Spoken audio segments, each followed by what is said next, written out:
All right, it's going to be a lot harder to submit starting lineups this week. We got a lot of teams on bye.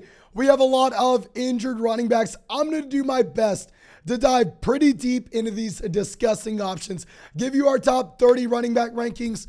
At least you're not going to have to hear me rank Dameon Pierce way too low this week. But before we get into it, go down there, drop a like on the video, subscribe to the channel if you have not done so already. You know I'm going to keep on live streaming every single day this season, so make sure you hit the bell next to the subscribe button if you want to be able to come out to our live streams, get your questions answered. If you're not able to make it to the live streams, don't worry.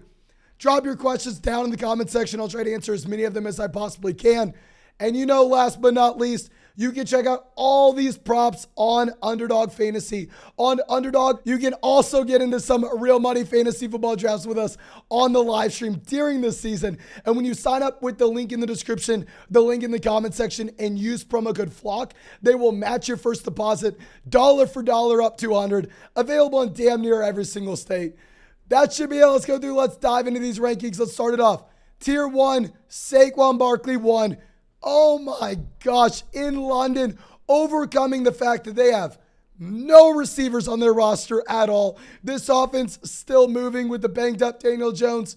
Hell, probably going to be better this next week with Daniel Jones a little healthier. Saquon Barkley still gave you a fine performance, even though he did scare us leaving the game halfway through. He's a running back that catches the ball in the backfield. Don't love the matchup against Baltimore, but who the hell cares?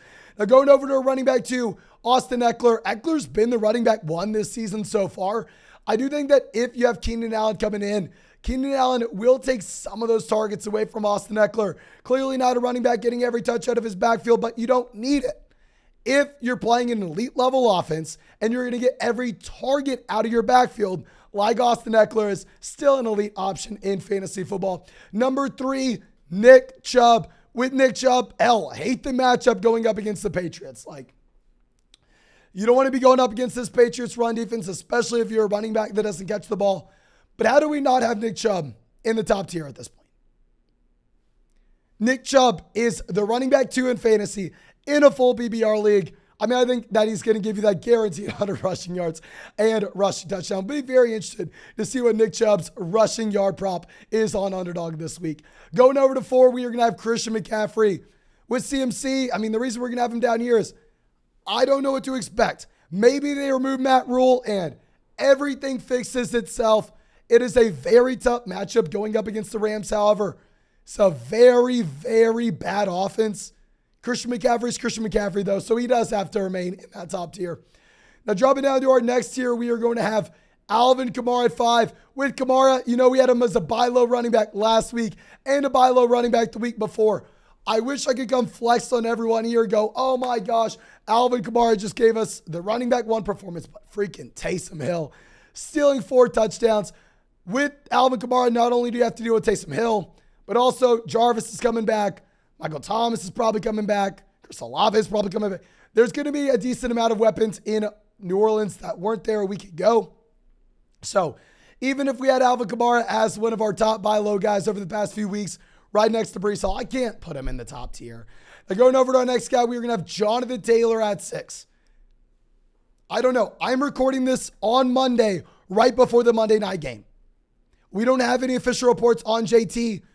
If he plays this weekend, you play him. But they are going up against Jacksonville. This is a Jacksonville defense that shut out the Indianapolis Colts offense a few weeks back. Now going over to Leonard Fournette at 7. Worried about Fournette. This is a running back that you're getting more and more looks going towards Rachaad White. Rachaad White playing a lot of snaps, running a lot of routes. Fournette was the leading receiver for the Bucs this past week, though, getting consistently about 7-8 targets a game. So in a PPR format, you can get excited. Now our last guy in this tier, Dalvin Cook at 8. Dalvin Cook going up against Miami. Not a massive fan of this matchup. Not only am I not a massive fan of this matchup, but at the same time, Alexander Mattison is getting more looks. Alexander Mattison ran more routes this past week than Dalvin Cook. So that is a little worrisome. I think you can put Dalvin here, though. Now, going down to our next tier, we're going to go Joe Mixon at 9. With Joe Mixon, not a good matchup going up against the New Orleans Saints. He didn't have a good matchup last week going up against Baltimore either. And also, Samaje Perine stealing some work as a pass catcher. frustrating. I still want to assume that this Cincinnati Bengals offense is better. Hopefully T. Higgins is good to go. If Higgins is good to go, I think the Bengals will be able to move the ball more effectively down the field. Now our next guy, top 10 running back, Ramondre Stevenson. Stevenson, you have no Damian Harris. I'm, of course, ranking him here with the assumption that Harris misses this week going up against the Cleveland Browns. Now, you're not going to see Ramondre Stevenson playing 100% of the snaps like he did a week ago against Detroit, because I do think they bring up J.J. Taylor, they bring up Pierre Strong, they bring up someone here to be in a pseudo running back by committee. But hell, Ramondre looks pretty damn good. Obviously, his situation is completely different than it was at the beginning of the year. Now you have no Montgomery. Now you also have no Damian Harris. Now our next guy, I got to flex me off for this one. We have to, right? Breece Hall. Breece Hall, our buy low running back week after week after week. Our must-draft guy coming into the season. Almost 200 total yards. 200 total yards a week ago against Miami. I am somewhat concerned. So ever so slightly concerned that Michael Carter had a red zone role this past week. I'll talk about Carter a little later on in this video. Hard to not get excited about Breece Hall, though. Now going over to our next guy, Aaron Jones at 12. Aaron Jones, great matchup against the Jets. With Aaron Jones, I mean, wasn't a great spot with the London game in that both Jones as well as A.J. Dillon disappointed. Dillon was getting some looks inside the red zone. But what you do like to see for Aaron Jones is that Dillon, in his overall role in the passing game, is getting scaled back dramatically. Now going over to our next tier, Clyde Edwards-Helaire 13. I can already hear everybody in the premiere going, oh my God, this guy's an idiot. He has no idea what he's doing. How can he rank Clyde Edwards-Helaire 13? I'm recording this right before the Monday night game against the Las Vegas Raiders. I don't know what's going to happen. I think CH is a player that's in an elite level offense. He's in a committee though. And at the same time, it'll be a tough matchup going up against Buffalo. Of course, I'll update these rankings later in the week for y'all, so just make sure you're subscribed. Now going over to our next guy, Miles Sanders. Sanders, very difficult matchup. Going up against the Dallas Cowboys, I kind of want to move him lower than this, if I'm going to be honest with you, just because even though the Philadelphia Eagles have been one of the best offenses in the entire NFL so far this season, at the same time, hell, Dallas has not allowed a team to 20 points this year. They're shutting down their opponents over and over and over again. Now our next guy is going to be David Montgomery, going right back to that running back he was before the injury. I mean, Khalil Herbert thought that he could be in a pseudo running back by committee, at least David Montgomery's first week back. But no, they completely scaled Khalil Herbert out of this offense. It is David Montgomery's backfield. Now our next guy, Kenneth Walker at 16.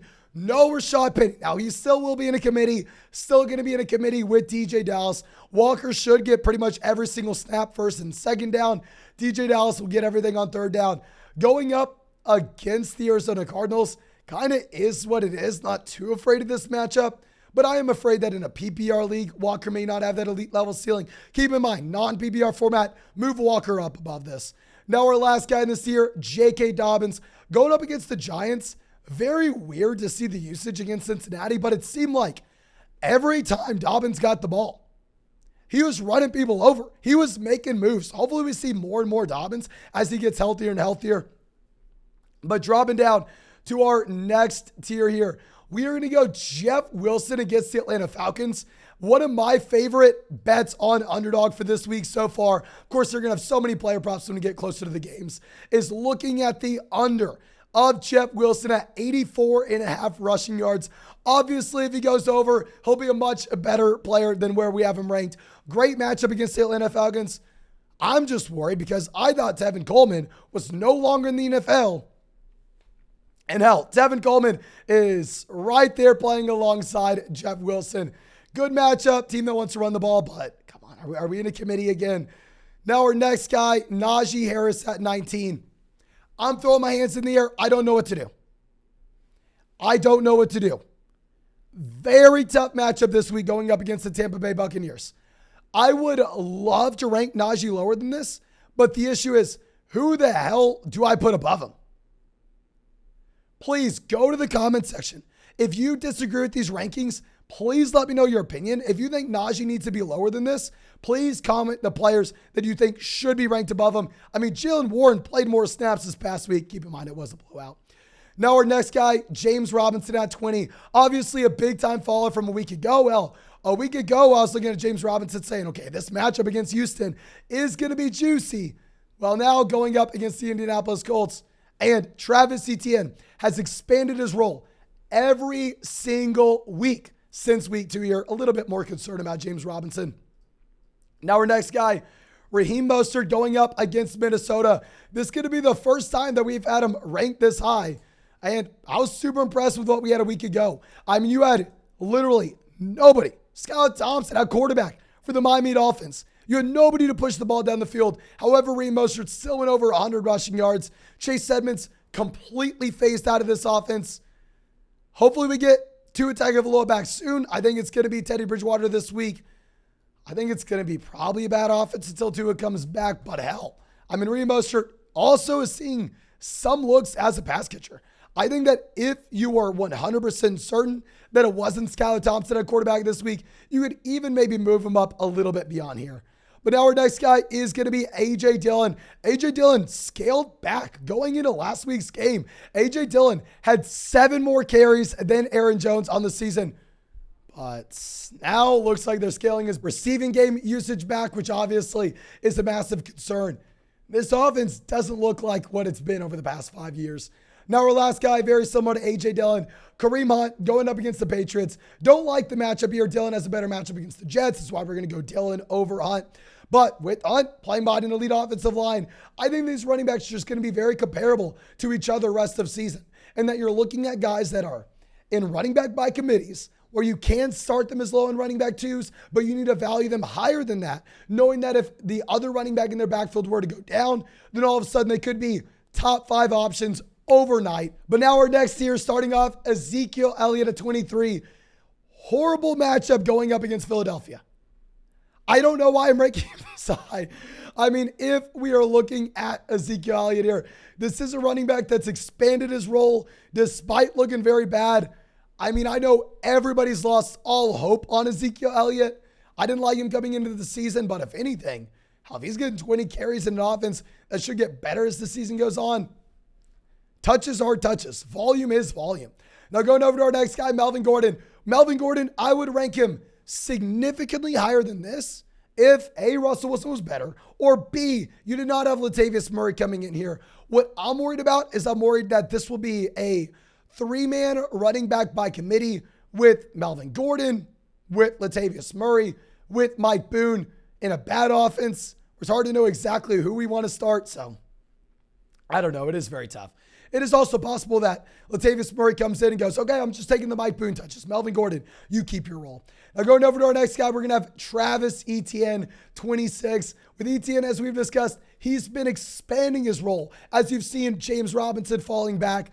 Very excited about Etienne. I think we get one more week of him seeing maybe this time 60% of the snaps in Jacksonville. He will be a top 24 running back rest of season. Now our next guy, Eno Benjamin. Good matchup against Seattle. I mean, the Seattle Seahawks have allowed some massive performances over the past 2 weeks to Jamal Williams, Alvin Kamara, and Taysom Hill. Here with Eno Benjamin, though, we're kind of sitting on our hands, waiting until we get official news with what we are going to have with James Conner and Darrell Williams. If both running backs are out, Eno Benjamin will be sliding up these rankings. So, of course, I'll be giving you those updates later on in the week. But now our last guy in this year is going to be Devin Singletary. I know some people are looking at the snaps with Devin Singletary this past week and go, no, Singletary's losing the job. Come on. It was a blowout to Pittsburgh. I want to get excited about James Cook and his long-term value. But for the time being, Devin Singletary is the starting running back in one of the best offenses in the NFL. As we discussed, the role's not that valuable if he's not used as a pass catcher, as well as the fact that Josh Allen's going to vulture those rushing touchdowns. Now, our next tier, we're going to have Tony Pollard, 28. Pollard looked great this past week, but going up against Philadelphia, Ezekiel Elliott consistently seeing more work. So Tony Pollard, this is his 4th year in a row being a much more efficient running back than Ezekiel Elliott on a per-touch basis. But it may not even matter if, hell, they continue to give Ezekiel Elliott the majority of these touches. Now our next guy, Brian Robinson, 29. Great matchup. Great matchup. Honestly, you probably could rank him a little bit higher than this. I kind of want to rank him this low, even though he's going up against the Chicago Bears, to prove a point here. You cannot start Brian Robinson this week.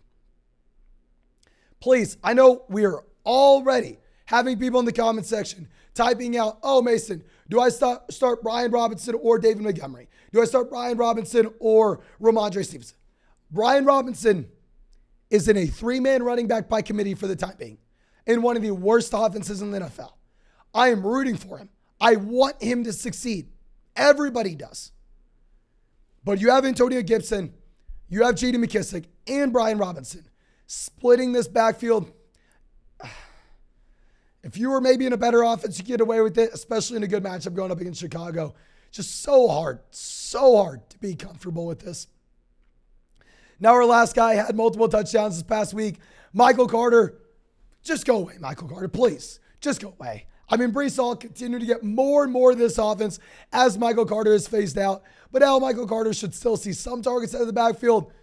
I guess maybe some red zone looks. Hopefully the red zone looks aren't here to stay. But thank you again. Of course, I appreciate you. If you have not done so already, go down there, drop a like in the video, subscribe to the channel. If you have any questions, drop them down in the comment section or hit the bell next to the subscribe button. That way you're able to come out and hang out with us in these live streams.